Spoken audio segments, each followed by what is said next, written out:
I'm afraid I've got some bad news. I knew it. I love when he does that. Wrestling has more than one royal family. Gentlemen, in my soul, something, something, Cody Rhodes.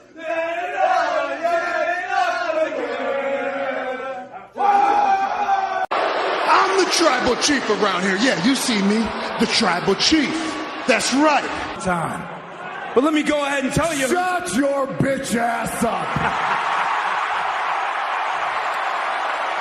Hello, ladies and gentlemen. Welcome to episode 465 of the Hoots Podcast here on this Friday, May 16, 2025. It's your shooting the Bears, Brett Adam, aka Joshie Lopez. Hope you guys are enjoying your week so far. We're off the heels of Backlash, and we are 35 episodes away from reaching episode 500. So I don't know what that calculates month-wise, but the end is near. Kind of like that old song that you hear a lot in like WWE pay-per-views. Was it like for Judgment Day or something like that? Armageddon. The end is near. But yes, we have 35 more episodes left in this extravaganza known as the Hoots Podcast, and I'm very thankful for each and every single one of you who've been taking on this ride with us, especially for the last year or so. You know, it's not easy coming here just doing the show by myself every single week. I do miss the camaraderie and the shenanigans that we would have, having co-hosts and stuff like that. Like, I never once ever felt like the Hoots Podcast is just strictly only about myself. But to say that we got to this point now, and here we are going into the final leg, literally the final leg of this show. I'm feeling it, man. It's getting close. These weeks are flying by, but I'm trying to appreciate this as much as I can each and every single episode, and I thank you guys for still supporting us throughout it all. On the podcast this week, we'll obviously get to our thoughts and opinions about Backlash. Obviously, wouldn't be a week of wrestling without people after this in the world is coming to an end. So I think there's a couple things that need to be addressed in a way. And if I have to be the wrestling media auditor, I'll be that person. But we'll get to that. And then do this week WWE, and then we'll have the Porch Q&A session. But first and foremost, please do me a favor. If you are watching us on YouTube, please hit the like button and smash the subscribe button as we're on the road to 1,000 subscribers. Also, if you want to follow yours truly on social media, you can follow me on X at the Hoots Podcast, and then Instagram, I'm at Josh Lopez Music, so you can find me there if you like. Also, do not forget that I do play-by-play transcripts for WrestlingHeadlines.com, which means I cover every single televised WWE main roster shows, NXTs, subsequent PLEs for both brands, just like I will in a few weeks' time when they have the AAA Worlds Collide show at the Kia Forum coming up on June 7th. There's just a lot of big shows coming up in the next couple weeks. So, as a transcriber and a writer in the wrestling realm, I'm very excited for obvious reasons that I get to cover 3 pay-per-views in the month of June, but also in the fact that I get a little bit more busy as the summertime comes on. It's helping me get closer and closer to my goal.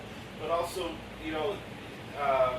next week, not this weekend, but next weekend we'll be very busy going into Memorial Day weekend because we got SmackDown in Savannah, Georgia, Saturday night's main event in Tampa. They had that big takeover of Tampa where you got Saturday night's main event on the 24th, NXT Battleground. That'll be the 25th. That's going to have Joe Hendry putting his TNA World title on the line against Trick Williams. The first time ever TNA World Heavyweight Championship will be defended on a WWE PLE, and then so SmackDown Saturday night's main event, which has already Logan Paul against Jey Uso for the World Heavyweight Championship.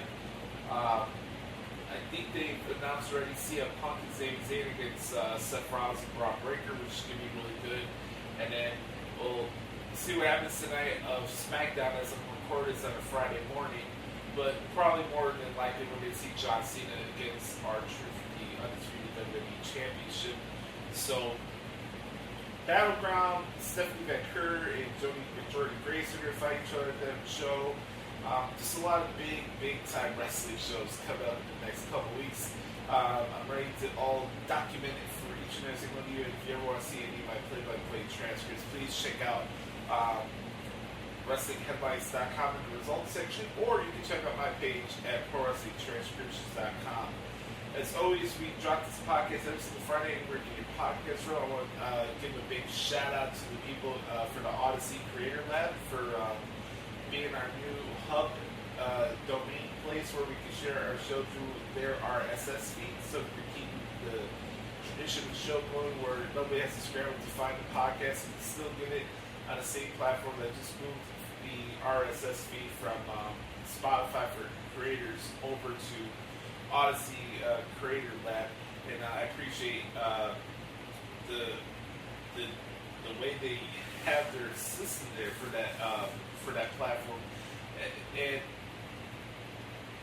so I've been doing this now for about almost 10 years, specifically with this podcast, but in general with broadcasting, I've been doing it for like 11 to 13 years now. And it's still really humbling to me that anybody would care about what I have to think about professional wrestling. It's like kind of like a humbling thing to see, like, hey, your podcast did over 20,000 downloads in 1 week. Like, it's crazy to me. I've been doing this now for a while. The show's now been way past 2 million downloads and plays since we've been putting the show up on Anchor in 2019. But just the consistency and the fact that you guys still care. And obviously, when we have big pay-per-view weekends like we just had with Backlash, yeah, you're going to probably more likely going to have more listeners and stuff like that. But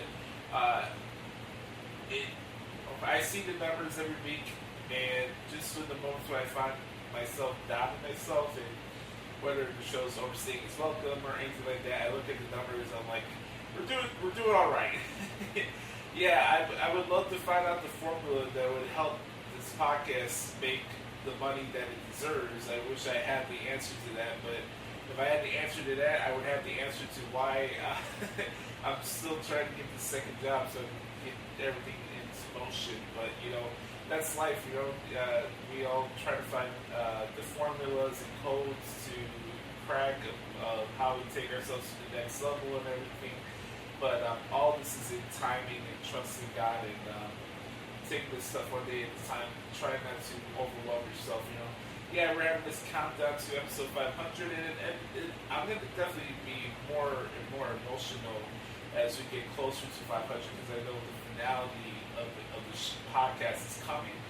But I still want to make this enjoyable for you guys. I still want to make this worthwhile for you guys. There's so much wrestling talk-based content that's out there, and a lot of it is really lacking a lot of nuance and substance to it. And, you know, it's just it's a real shame what I see on social media and the content that gets the clicks these days. And it's like, I know they say that controversy creates cash, right? Negativity sells. Clickbait, disingenuous headlines gets the viewers and stuff like that. I don't know if it's just a prideful thing as a human being, but I never wanted to be disingenuous with you guys with how I feel about a show, how I feel about wrestling in general, and how I carry myself. Like, I don't need to come up with a clickbait, dirt sheet style headlines that make you guys want to listen or watch our podcast for the last 9 years. That's just something that's not what the show was founded on back in 2016, and that's just something that I don't want to do. That's not what I strive for this podcast when we started doing this in the first place.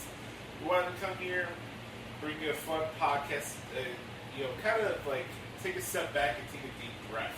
I think like a lot of times when you're listening to a live reaction streamer during SmackDown or a post-game show for a wrestling show, there's like so much edge and so much talk about booking and stuff that really doesn't matter at the end of the day. That's not the vibe I want with this show. That's not why we do this. Like, there's enough of that content out there. If you want to be a succubus for being the smartest person in the room in 2020 hindsight, and you think that professional wrestling is a sport and all this other stuff in booking, that's your prerogative. There's a lot of them out there for you guys. But if you want to have some fun, talk about life, take a deep breath, have kind of like a back porch type of feel, a conversation as if I'm sitting next to you and we're just shooting the shit about wrestling, this is the place to be. And we've been doing it, and I'm proud that one of the main things I'm extremely proud of when it comes to this show is the fact that we never lost the true premise and core of what makes this podcast what it is. I'm gonna come on here, I'm gonna be off the cuff, I'm gonna be non-filtered. I'm not, things I say, I don't say looking for sympathy or clout in return. I shared a lot of life experience here with you guys. We like to crack jokes. We do have some deep, serious conversations here and there. But all in all, like, this stuff is supposed to be fun. It really is. And the worst part about the wrestling media content space and where we are now in 2025 is just the snarkiness and the everything. Oh, I'm right. And really, with a lot that I see in wrestling these days, it's just, I'm trying to find the best way to say this without like just naming names and stuff like that. Like, we have an issue with people who think that their shit don't stink when it comes to the world of professional wrestling, and especially people who do podcasts about it. It's just like everything is about them and their ego and why their fantasy booking perspective is smarter on a higher level than Michael Hayes and Triple H. I literally heard a podcast the other day, I'm not going to say which one it was, but they're like, man, why is this so difficult, man? Oh, man, Triple H should take notes for me. And like, I was drinking water as I was listening to this podcast the other day, and I almost had a spit take because of how stupid and ridiculous that take was. But that's the sad thing.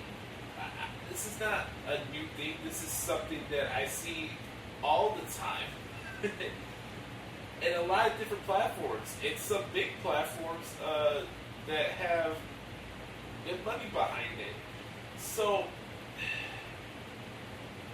when I look at what's going on right now amongst the industry and the way wrestling is covered in 2025, I just think it's unfortunate for the fans, the fact that there's not really much of a discussion about wrestling. It's more of like, here I am, I got a blue check mark, I'm on a big platform, and I'm just going to blur out the most random shit that has no substance to it, and I'm going to say whatever I want to get the IWC to inflate my ego. You know what I mean? So, I wanted to read this article that I read yesterday on Bleacher Report, and this, when you hear the context of this article, right, that I'm going to read to you guys, just think about snarkiness and the things that I talk about in the podcast where people think that their shit don't stink.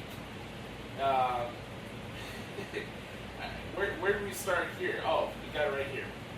So this is from Bleacher Report, and this was posted yesterday by Graham G.S. Matthews, entitled WWE's Biggest Issues Being Exposed Right Now. And we're going to do this as a test study this week. You know how I just said that I don't want to do dirt sheet clickbait style headlines? I'm going to do it this week as a test. And this is going to be a thought exercise for you guys, because there's there's times that people need to be held accountable for the nonsense that comes out of their mouths. And we got a little bit of audio that we're going to play for you guys as well in this segment. But here we go. WWE's biggest issues being exposed right now. Here we go. From Graham GSM Matthews at WrestleRant. Here's your plug. WWE's booming business doesn't make it immune to criticism from fans. Creatively, the on-air product is as hot as it's been in decades. The packed arenas, mainstream exposure, and revenue records constantly being broken are the proof the company is doing something right, and that the change in leadership under TKO has been greatly beneficial. By no means should WWE's unprecedented success convince higher-ups that there isn't room for improvement, though. Although there's a lot about Raw, SmackDown, and the monthly premium live events at the moment, the company's current creative direction isn't perfect, and their fan following on social media has let them know it. Triple H's quote-unquote honeymoon, as he writes here, phase as WWE hadn't created is over, and the frustration with certain aspects of the product continues to grow. The newly enshrined WWE Hall of Famer's scathing "shut up and be a fan" comments toward WWE audience ahead of WrestleMania 41 did the promotion no favors in the public perception department. Some opinions and hot takes are undoubtedly in bad faith, but WWE must learn to separate that negativity from the fans who generally want to see it improve actual issues that should be addressed. Let me start off with this comment right here for that last paragraph. Some opinions and hot takes are undoubtedly in bad faith, but WWE must learn to separate the negativity for the fans who generally want to see it improve actual issues that should be addressed. What's that saying? Consider the source. With all due respect, Mr. Matthews, you are one of those people that engages in hot takes more than substance and constructive criticism. I follow your work for many, many years. I've listened to a lot of your podcasts, and from one content creator to another content creator, I think you need to take a step back and look in the mirror and understand that what you're saying right now is, one, hypocritical, because you are in the spectrum of hot takes, and you think that everything is booking this, booking that, and you think you can do a better job than Triple H. So the fact that you, of all people, are saying, oh, some opinions and hot takes are undoubtedly in bad faith, you're part of that bad faith. Let's continue. So he made this article into 6 points. The first one is prioritizing quantity over quality. WWE's upcoming stretch of shows being needlessly bloated, seemingly in an attempt to make more money than they already are, can result in those events suffering in quality and not having the must-see vibe that they should. Backlash being a mere 3 weeks after WrestleMania 41 is almost unavoidable due to the shows being later than usual this year. But the quick turnaround for Saturday night's main event 2 weeks later, followed by Money in the Bank 2 weeks after that, could be considered overkill. That's in addition to Night of Champions on June 28th, another installment of Saturday night's main event on July 12th, and potentially evolution to the next night. WWE is making the most of this stacked schedule by delivering entertaining events with worthy attractions, but the company isn't giving each one enough time to breathe or stand out on its own. The greater amount of events that WWE runs, the greater the chance they play it safe booking-wise in order to see the special matches and moments from the bigger stages such as WrestleMania and SummerSlam. Since taking creative control 3 years ago, Triple H has demonstrated with the 5-match PLE cards that less can be more, but that approach should also be applied to the overall presentation of the product. Okay, so the fact that they had, if you're talking about consumption and overkill, they announced this World Collide event at WrestleMania, and you knew that was coming around the corner. Yeah, sometimes during the calendar year, you're going to have shows intertwined with each other, and it keeps the product fresh in keeping the fans on their toes instead of waiting 6-7 weeks for every single PLE. Do I need to wait 6 to 8? Do I need to wait 6 to 8 weeks to go from SummerSlam to whatever pay-per-view they're going to do in October? Like, you can understand why you have a larger timetable from the Royal Rumble to like Elimination Chamber or Elimination Chamber to WrestleMania. But it's the summertime. People are doing things, so you need to give them a reason to watch the shows. So yeah, if we're going to have a little streak of pay-per-views during the summertime, it's not killing anybody. Even if you look at it and go to, I don't think there's going to be like a big main roster PLE in July. Like the last one we have will be June 20th at Night of Champions in Riyadh, Saudi Arabia. And then SummerSlam, which is a 2-night event, will be in the beginning of August in New York. My bad, not New York, in New Jersey at MetLife Stadium. So you're having like 5 weeks of programming from Night of Champions all the way to SummerSlam. So this take is really rich coming from this guy because his parent company hosts AEW pay-per-views that has 2-hour pre-shows with 6 matches on them, and then a 5.5-hour main pay-per-view with 12, 13 matches, with both of them averaging at least 17 minutes per match. You want to talk about quantity more than over quality, I think, again, consider the source. Point number 2, he says, too much style, not enough substance. Oh, this one should be rich. For as refreshing as WWE's condensed PLEs can be, in the same vein that NXT's takeover specials came while Triple H is at the helm of the brand, the shorter run times for the show are still filled with commercials, drawn-out entrances, celebrity cameos in the crowd, and more meaningless content. There is a happy medium between the way WWE's PLEs operate and All Elite Wrestling's All Action, oversold pay-per-view cards. It's a classic case of WWE favoring style over substance. Its renewed focus on sponsorship deals and the likes has clearly paid dividends for the company, but it's simultaneously diverted attention for the wrestling itself and taking television time away from content that would better serve the superstars. It's understandable why WWE would want to take advantage of Raw now being on the world's premier streaming service, but it's played a part in the audio product becoming more saturated and watered down with everything from recaps and replays to plugs for Netflix series and integration of pop culture when it isn't organic. So when they're showcasing celebrities at football games and sporting events and they're plugging their work, that's organic. Like, am I following through with this? At the end of the day, despite what WWE may pretend it is, look how pretentious this dude sounds as he's writing this out. His snarkiness and outlook on the entire way they go about their business is like, oh, they're so demeaned to their fans. Oh, they think they're so above their audience. Like, get out of here.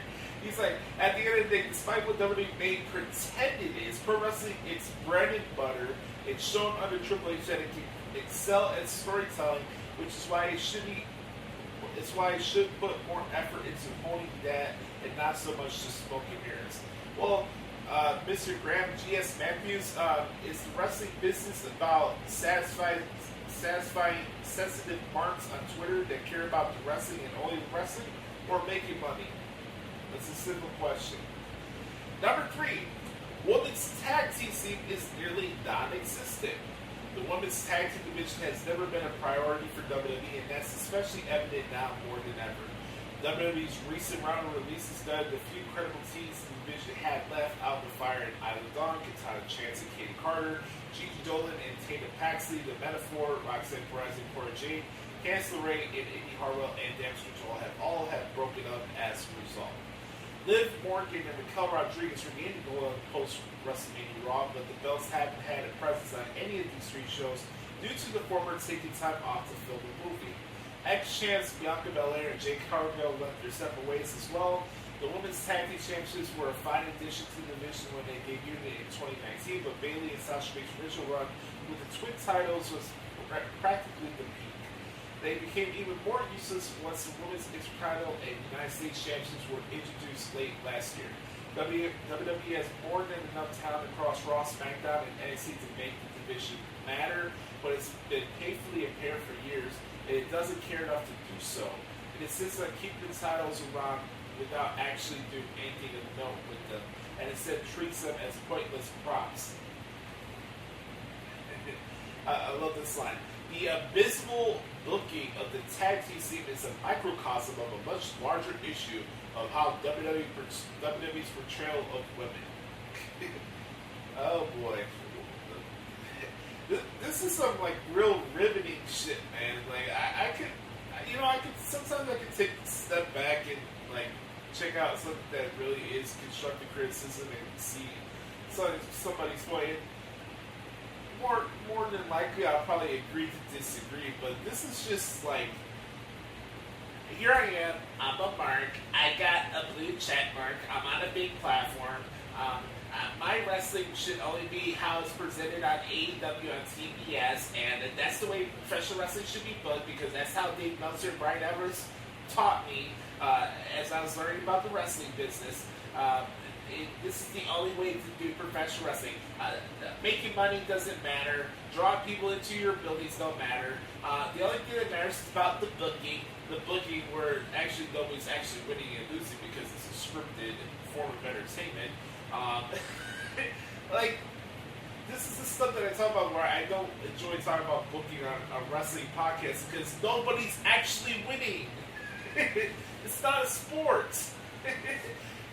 I knew that as a kid. I've been watching this stuff since 1998, right? And, like, I never sit here with a straight face and be like, oh, this is ridiculous. My favorite didn't win, so this booking is ass backwards, abysmal, all these different adjectives describe booking. You're not a booker. You've never been a booker. You're not going to be a booker. So how are you going to tell us as a consumer of professional wrestling what style of booking is what? You're a fan. You're not a booker. Let's continue. Point 40 says, weak storytelling with the women across the board. Compared to the men, WWE storytelling with the women more often than not is substandard to say the least. Okay. Going into WrestleMania 41, most of the focus was on the top matches: Jey Uso, Gunther, Cody Rhodes, and John Cena, and CM Punk versus Seth Rollins and Roman Reigns. Everything with the women essentially took a backseat, and there little thought put into the idea of either Charlotte Flair or Tiffany Stratton or Io Sky, Bianca Belair, and Rhea Ripley heading into either night of the event. One point, going back to what you mentioned about the women's tag team titles, for me personally, I don't think the women's tag team titles ever really needed to be at the main roster, and it gets to a point where you need to have a conversation. Do you need a separate women's weekly show where you can have time to showcase all the different layers and different grudge feuds and all the stuff that we hear people bitch about and what they want on X? Like, I'll give the guy credit here. He's placating to the common narratives that you see on X and dirt sheet forums and Reddit boards and stuff like that. He's placating to that narrative and jargon that we see every single day. So I'll give him credit where credit's due on that. But again, that doesn't mean that I can't sit here and poke flaws through this nonsense that I'm reading here. Yeah, I don't think that the women's tag team titles has meant much or anything. If anything, the women's tag team title should be on NXT because that's where the best, if you want to use the term booking here, the best booking for women's wrestling goes down in NXT, so you can have more mileage out of it. Anyways, let's go back to this nonsense. That's primarily because most stories were terribly told. Unsurprisingly, they delivered when the bell rang, but WWE did them a disservice by giving them the most basic builds imaginable. This is what I'm talking about. You have never wrote in any storyline for any professional wrestling show, so you're going to sit here and act like you're Roger Ebert? Because you got your knowledge from freaking Dave Meltzer and Brian Alvarez? Come on. That's been a persistent problem for WWE for some time now. Thankfully, strides have been made since WrestleMania 1 with Roxanne Perez and Julia being called up to Raw, and SmackDown featuring more women, but there's still plenty of work to be done. The mid-card titles in particular weren't nearly as important as they should have been prior to Mania, but Becky Lynch and Lyra Valkyria has been a fantastic feud over the Women's Intercontinental Championship, and new Women's United States Champion Selena Vega has been racking up wins as late. An extra layer of depth is missing for the women's storylines that's typically prevalent with the men. Getting more female representation on the writing teams and behind the scenes joke will be a step in the right direction. Point number 5, 3-hour SmackDowns are a struggle. Now, I'm going to read this as a mark because this is what a mark sounds like. As mentioned, giving fans more something as opposed to leaving them wanting more is rarely the way to go.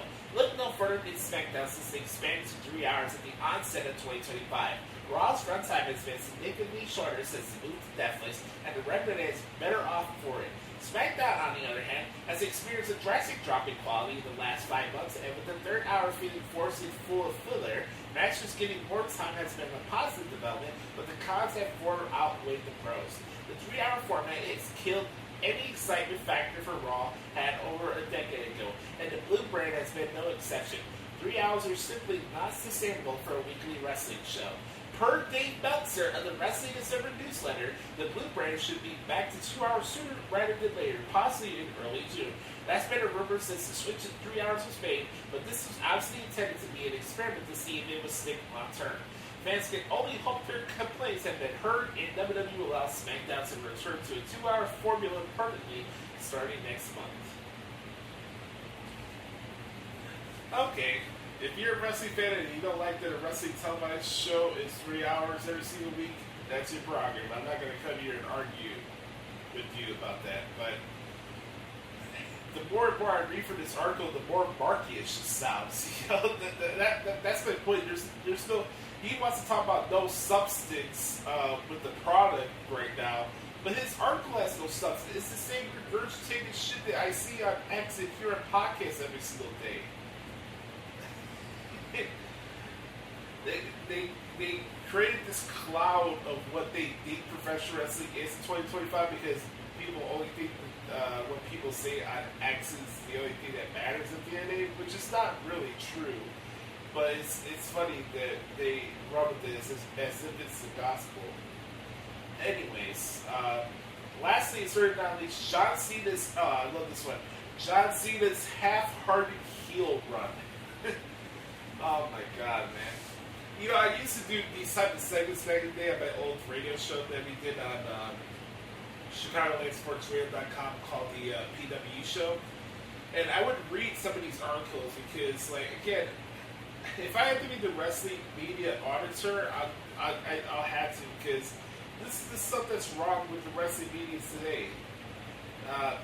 The title should not be WWE's biggest issues being exposed right now. This title should be entitled I'm a Market, I'm being exposed right now. Let's read this. Here we go. WWE pulled out the unthinkable by turning John Cena heel in shocking fashion at Elimination Chamber on March 1st, aligning with him and The Rock. The execution was exceptional, and fans eagerly anticipated what was next. Unfortunately, it's been all downhill from there. The lackluster explanation for why he went rogue was underwhelming, along with The Rock's refusal to get involved any further at this time. Cena's infrequent schedule and empty cartoonish promos haven't helped matters. Has John Cena's promos felt cartoonish since his comeback? I think we're watching a different show. His mediocre wrestling main event with Cody Rhodes didn't inspire much confidence that this run would be as outstanding as the audience envisioned it would be, but it isn't too late for it to be redeemed. Cena sealing the undisputed WWE Championship as a heel is the correct call, but his promise to ruin wrestling can't be the ending of every premium live event he's on is hindered by a lazy finish. Lazy finish, he's a freaking heel! They cheat! all this speaking, oh, John Cena's ruining wrestling. That's what he must do. That's the character he's running with.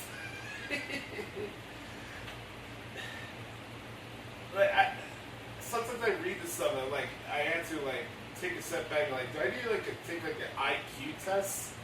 Because this makes no sense. I'm gonna whine that a heel cheated and used a low blow and a belt shot to win a championship when the guy's premise right now is to ruin wrestling. Isn't that the point? What are we doing here? His promise to ruin wrestling can't be that the ending of every premium event he's on is hindered by a lazy finish. It's not lazy when you're doing your freaking job as a bad guy. Sorry to piss you off. That's kind of the point of professional wrestling. I'm a bad guy. You're not supposed to join my finishes to my wrestling matches. Let's continue. The overbooked spectacle that was his Backlash bout with regular work because of their extensive history and their limitations at the stage of their respective careers. Alright, their limitations because Grant GSM Matthews is a professional wrestler when he never was. But that can't be the norm for all of his matches going forward. This is the last paragraph that he writes here. WWE is at its best creatively when it has an overarching story to build around. Heel Cena replaced the bloodline in that top spot, but now it's up to the last real champion and the company to ensure it ultimately lives up to the hype it doesn't disappoint once it runs its course. Oh God, man.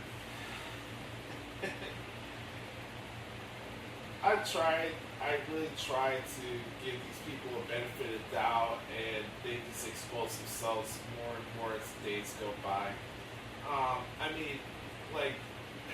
Give me a second. Just give me 1 second.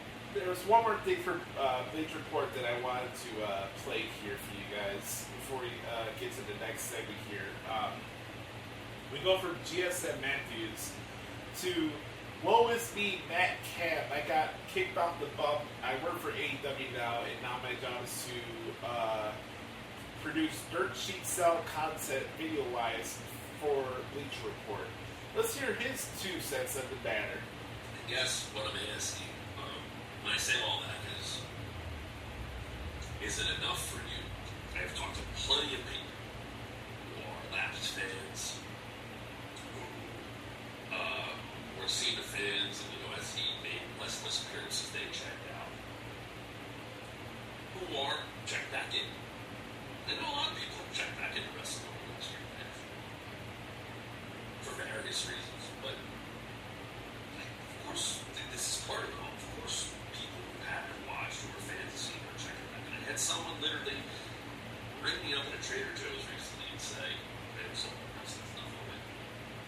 I haven't watched it, but Cena was my guy, so I'm going to go back and watch them." A lot of people did that for Steve. That's why his retirement was so special. It's great to hear his quotes this week about what it was like to retire and wanting to go out. Showing he was putting all the effort and doing crazy stuff. He had so much fun, and God, that's how a legend should be celebrated.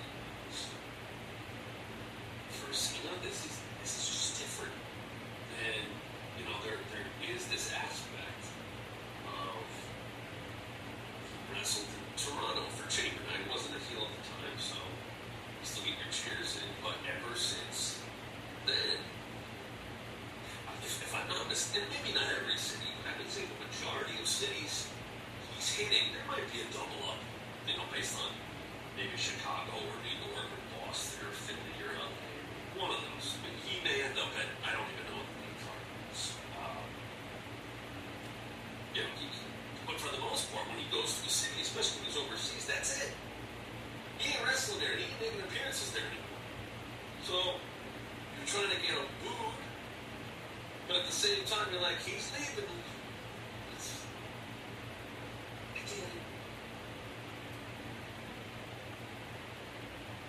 On that note, guys, we're going to take our first break here on the podcast this week. When we come back, we'll get to this week in WWE. I'll give you my thoughts for Backlash, and we'll get to the Back Porch Q&A session right here on episode 465 of the Hoots Podcast. We'll be right back. Yeet. Alright guys, welcome back to the show. Time to talk about what happened this week in WWE as we'll do our Backlash review and talk a little bit about Monday Night Raw, some stuff in NXT as we're getting closer and closer to NXT Battleground, which will be taking place at the Evening Center in Tampa Bay. Kind of have a full circle vibe next weekend in Tampa because that was one of the primary hubs during the Thunderdome era. I may be the only wrestling media content creator that's out there saying this with a straight face, but I do miss the pandemic era. I really do. I miss that. I don't enjoy having to see people talk about, oh, they're piping in noise here, they're piping in noise there. Like everybody thinks they're Quincy Jones these days. Everybody thinks they're Roger Ebert, and it's so freaking annoying, man. It really is. But let's talk about Backlash, which was last Saturday.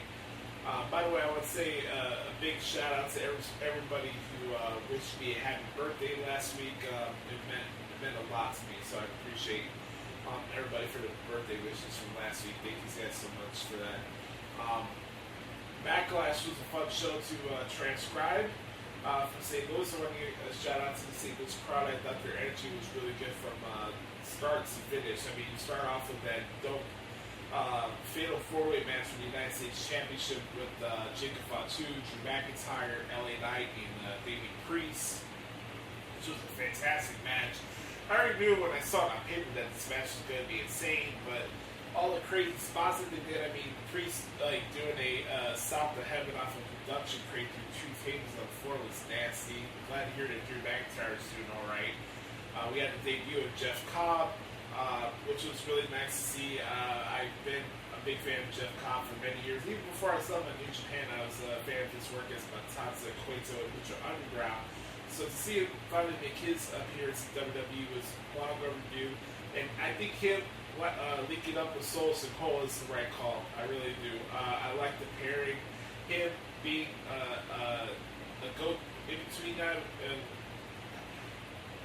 I'm recording this on a Friday. Do not be surprised if Solo Sikoa turns on Jacob Fatu tonight on SmackDown. Do not be surprised. It's just bound to happen. And Jeff Cobb against Jacob Fatu is going to be a fantastic match.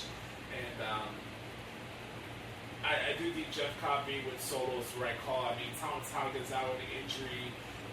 Tonga Loa's out with an injury as well. Solo Sikoa will need a backup, enforcer while him and Jacob start to feud with each other. So I thought it was the right call.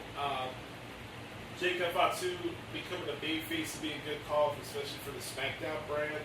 That probably needs more babyfaces than they realize. But Jeff Cobb joining WWE was a good call, and I'm really happy for him that he's on the stage now. So it's nice to see that. Let's talk about Gunther and Pat McAfee. I have all the respect in the world for Pat McAfee.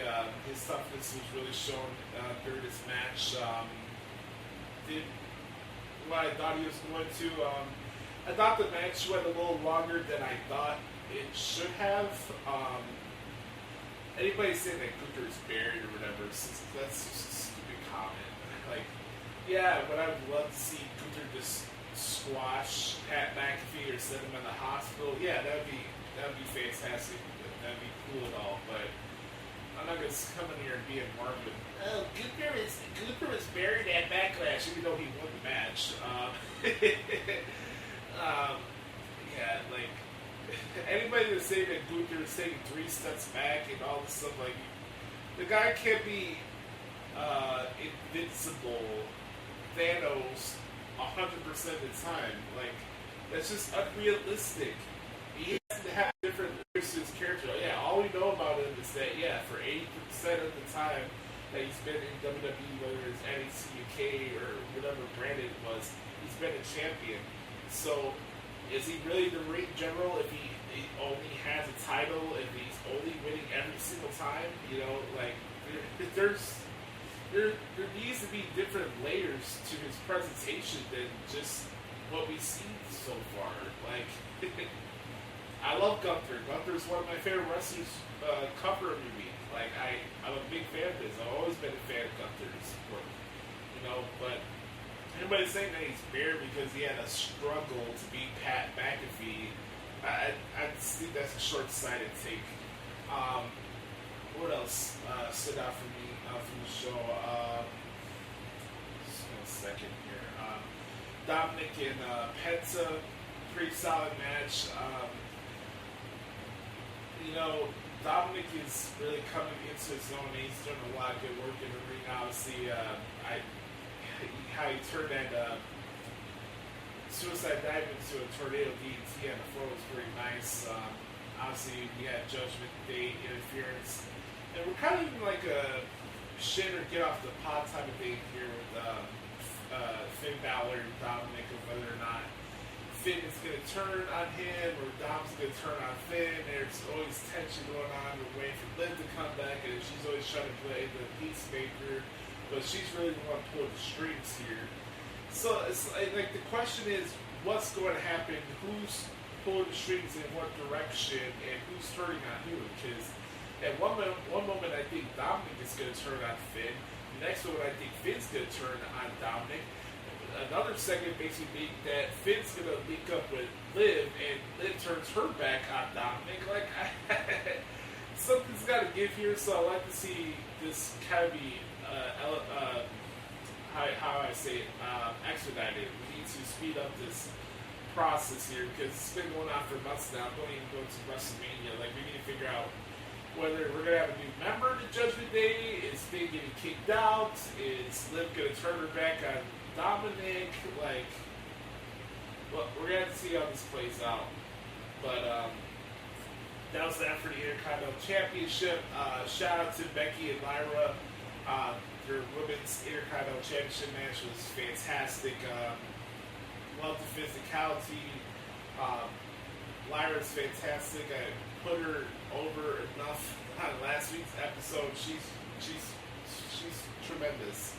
It was a tremendous match, and it was definitely one of the best women's matches I've transcribed this year for sure. And then John Cena and Randy Orton was exactly everything I thought it was supposed to be and what it needed to be, more importantly. I thought they hit the points that they needed to hit. Again, they had the crowd in the palm of their hand, and having R-Truth there at the end made more sense to me than having Travis Scott there and how that played out towards the finish. But the match itself, I thought was good for what it was going to be. And I really, when going into this PLE, I just wanted to be in the moment to really recognize, like, this is really John Cena's last match with Randy Orton. You know, it's like last program with Randy Orton. So while everybody else is talking about booking and The Rock every single day, like, this is not a joke. This is John Cena's farewell tour. And here we are on podcasts and radio shows and et cetera,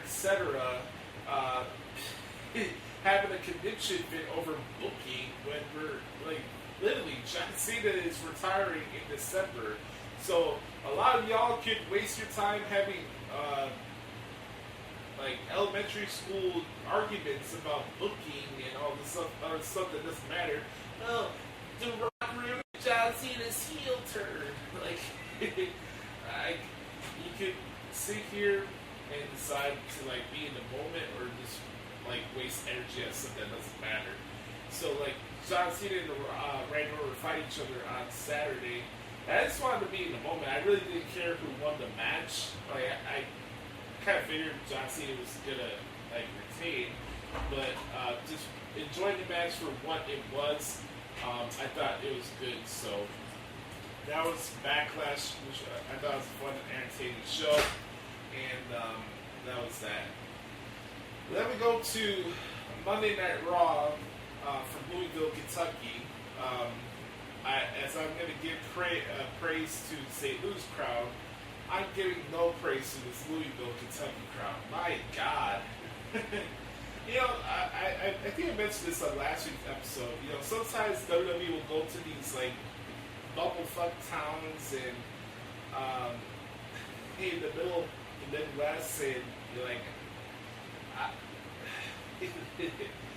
Louisville, Kentucky. We got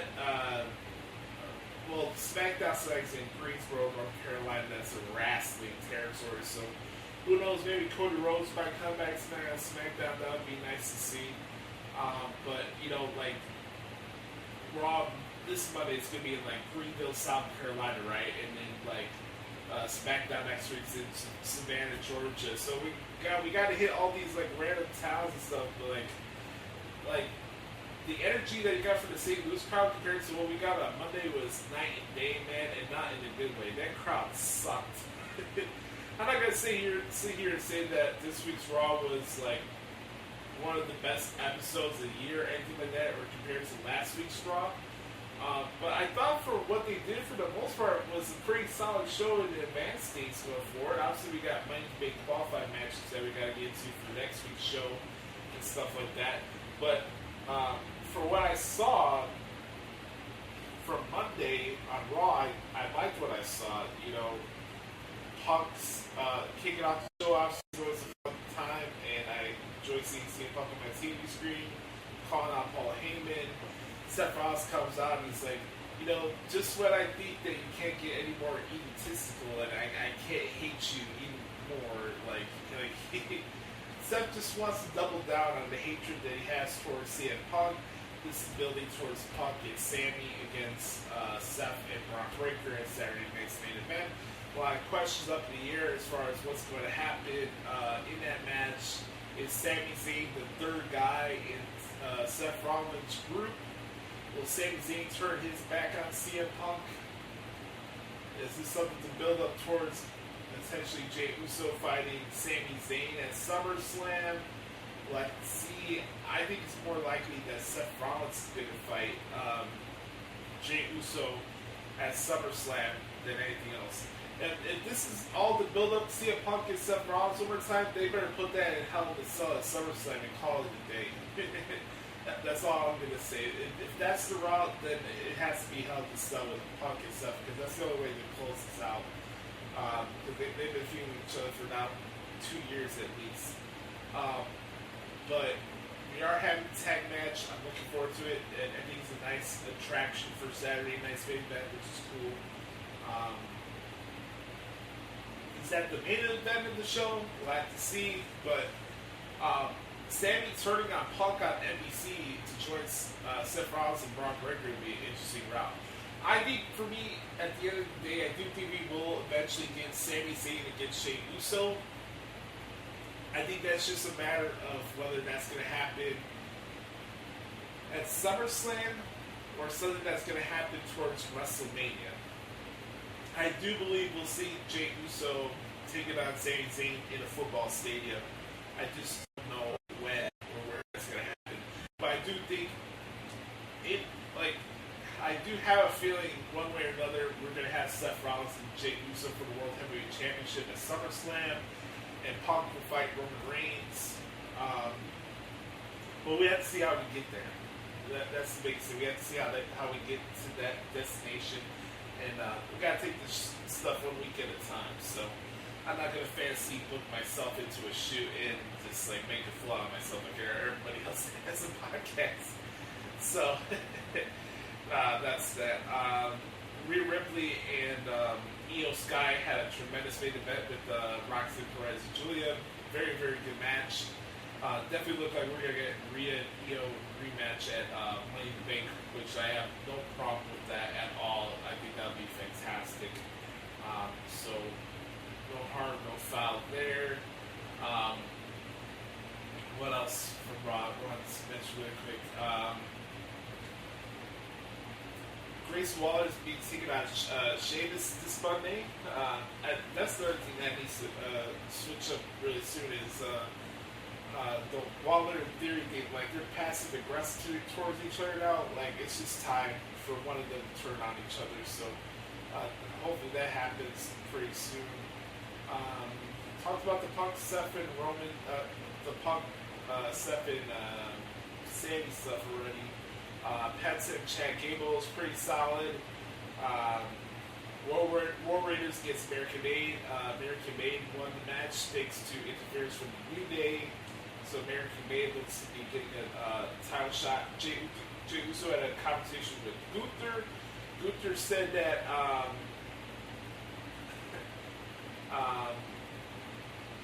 Gunther told Jey Uso that he'll be taking on the winner of Jey Uso Logan Paul match on the Raw after Money in the Bank, which is going to be June 9th from the Phoenix, or the PHX Arena in Phoenix, Arizona.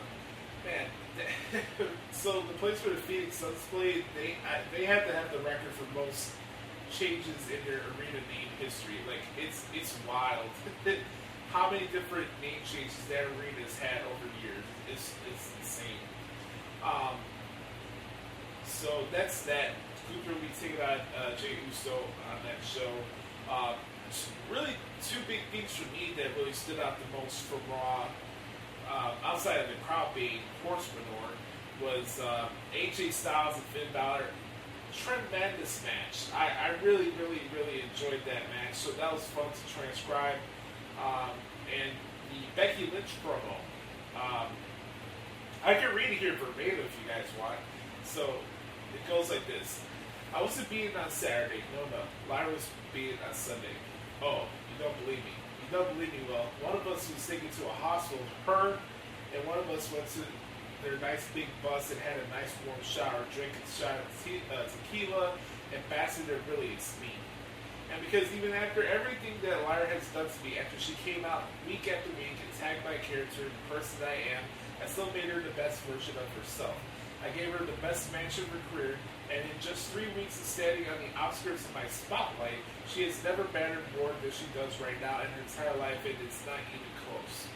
But when the bell rang after the match, I didn't hear defeat. No. What I heard was an alarm ring in my ear. And I realized how much I've been manipulated, not just by Lyra, but by all of you. Do you want to know why I walked away from this for almost a year? Because you asked me to. The last time I won the World Championship, I felt it. I heard the reaction. I saw all your comments online. And so I stepped away. Because if I'm not here to win World Championships, then why am I here? But hey, no, look. I've always been for the people. So wherever you want, because hey man, I have you to thank for my career, right? You guys, you carried me on your shoulders into the main event of WrestleMania. You saw yourselves in me. I was you were me, we were in this together, right? But then something happened. I won. And you couldn't see yourselves in me anymore because you couldn't recognize success because all you know is failure. And yeah, you hate what you cannot understand. When you want to know something, when I was out, one of my friends, they asked me, they said, hey, do you miss it? And I had a thought. I said, hey, no, I do miss being in the ring, but it's weird. I like myself more. I almost didn't understand what I was saying, but now I do because I wasn't captured by all of you. No. I didn't have to listen to you tell me who I am and what I'm about. I didn't have to listen to all of your lies, the same lies that I hear repeated from the one person that I hope for in this business. I didn't have to spin my wheels trying to prove myself that I wasn't what you said I am. But that all changed. I like the Eminem stuff here. She's like, because from now on, whatever you say I am. So I'm selfish? Yes, I am. I'm greedy?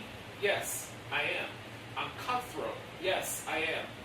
And all those girls in the back that were happy I was gone, that they thought that it was safe because the fire had gone out of Becky Lynch, well, they're finally going to realize what it's like to be held down by the man. I think the best part for Raw for me, outside of the AJ Styles Finn Balor match, was this promo. I thought it was fantastic. She told no lies. It was some really, really good shit. So I'm really happy to see Becky on our TV screens. And whenever Bayley comes back and graces us with her presence, that's going to be some good stuff. So we have We talked about Backlash. We went over Raw. Let's talk about a little bit about NXT Battleground, which is taking place a week from this Sunday, which is May 25th, Memorial Day. We have this event at the Louisville Center, that big Tampa weekend takeover. Here's the matches that are already announced for that event. We got Tony D'Angelo, the grudge match against Channing Stacks Lorenzo. We got Joe Hendry. Let's scrap that. We got Obafemi putting his NXT title on the line against Miles Moore. Stephanie Vancouver put her NXT Women's Championship on the line against Shorty Grace. Tony D'Angelo in a grudge match against Channing Stacks Lorenzo. And the main event will be Joe Hendry against Trick Williams for the TNA World Championship. So 4 big matches right out of the game right there for Battleground. This card is going to be pretty cool, and I'm really looking forward to Obafemi and Miles Moore and how that lays out. Obviously, Stephanie Vancouver and Jordan Grace are going to tear the house down, and it's good. This Joe Hendry and Trick Williams match. It's going to be. I'm kind of curious to see how that crowd's going to react towards it. Obviously, Trick has been more of a heel coming out of Stand and Deliver, and he's become what he's hated, and Joe Hendry will either give Trick Williams a reality check, or Trick Williams is going to throw a curveball in this NXT WWE relationship, because this is the first time that the TNA World Championship is defended on a WWE PLE. Are we going to have the same thing that we saw in AEW, where Moose got embarrassed by Kenny Olivier and Rich Swann lost his title to Kenny Omega? I forgot which pay-per-view that was, but it was Turning Point, if I'm not mistaken, right? I did this pay-per-view, but I was still covering TNA at the time before I got furloughed. It was Kenny Omega against Rich Swann, and I covered that pay-per-view live. This is when it was still during the pandemic, and the AEW TNA partnership just started, and just the feel of it. And there was Tony Khan and Jerry Lynn and Tony Schiavone at ringside, and that left a sour taste in my mouth. Anybody comparing what the TNA WWE relationship is compared to AEW TNA is night and day, and it's not even close. Even if you're the biggest WWE hater in the world, you have to admit to yourself that how AEW treated TNA was horse shit, and that's just the God honest truth. But on that note, that is what happened this week in WWE. When we come back, we'll answer your questions for this week's edition of the Back Porch Q&A session right here on episode 465 of the Hoots Podcast. We'll be right back. Yeah.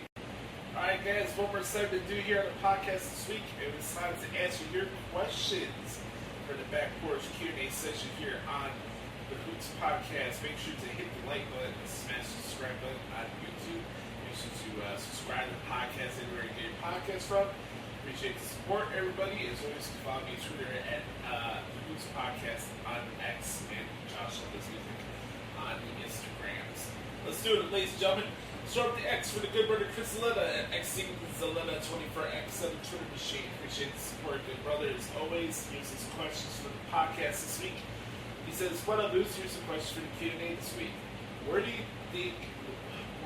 you think we'll see Tetsuya and Naito end up?" Oh man.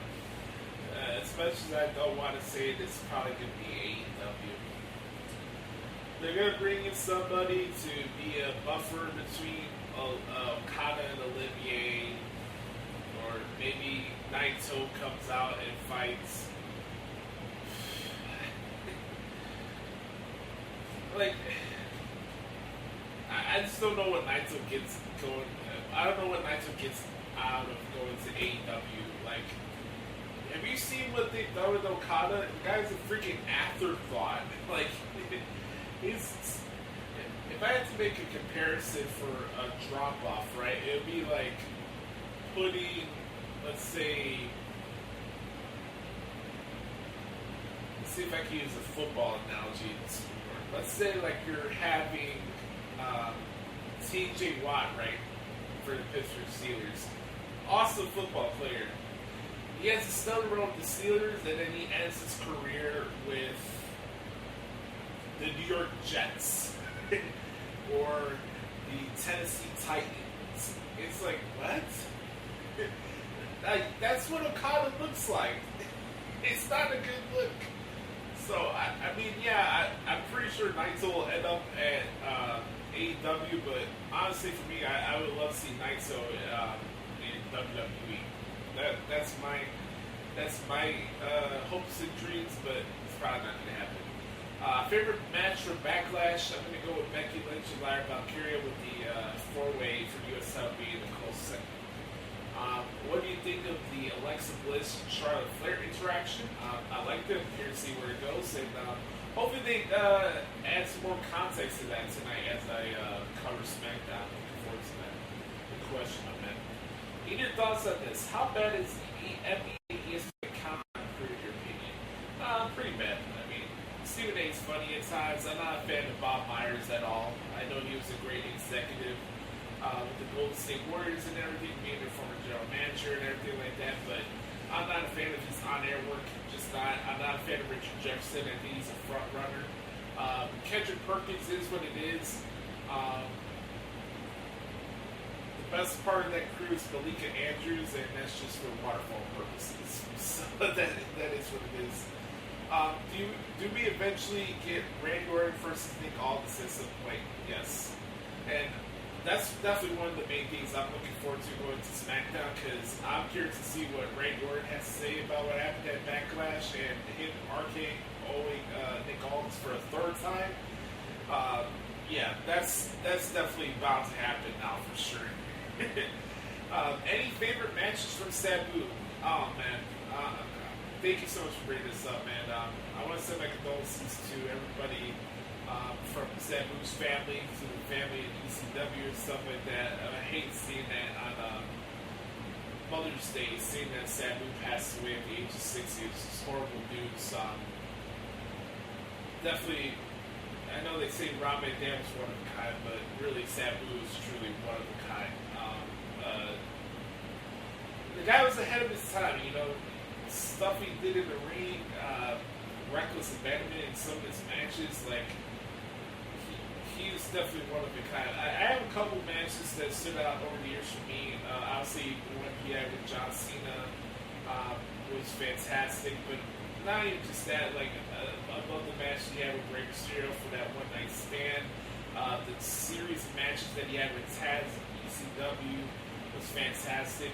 Him and RVD as a tag team was pretty cool. Like, RVD and Sabu against Tommy Dreamer and Sandman was fun. Sabu is a legend, man, and he's definitely going to be missed, and I hate seeing that news the other day. It sucks. Who will be John Cena's next challenger? I'm gonna answer it as John Cena will answer that question, Chris, and that is the next person. You have to tune in.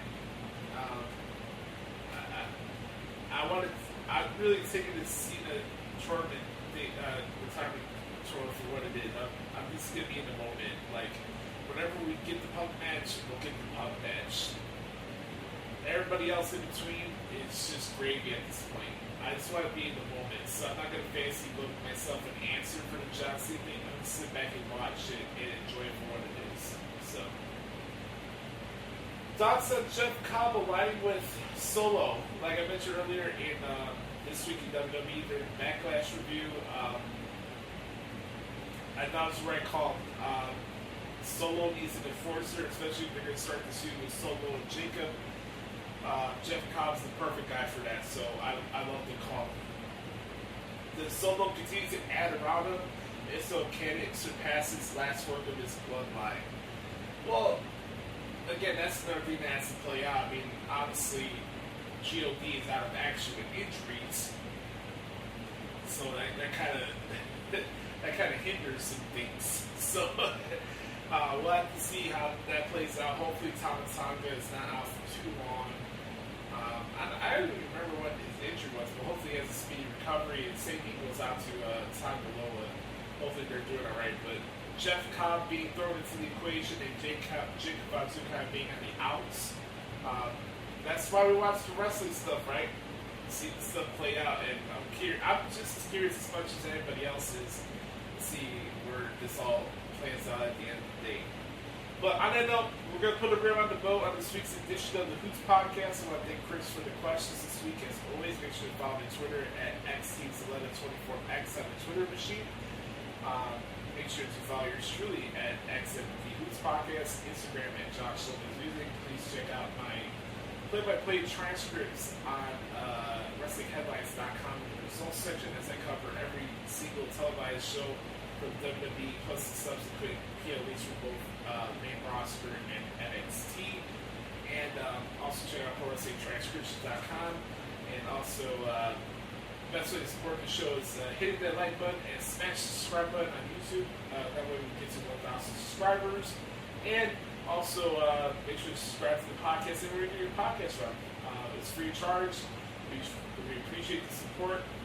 Remember, folks, speak the authentic product that is yourself. Remember, nobody dictates the pace of your life but yourself and the man upstairs. I'm Joshie. This has been episode 465 of the Hoots Podcast. As the road to episode 500 continues, 35 down, 34 more to go. I love you guys. Have a wonderful weekend, and we'll talk to y'all next week. Yeet! Bye-bye, bitch.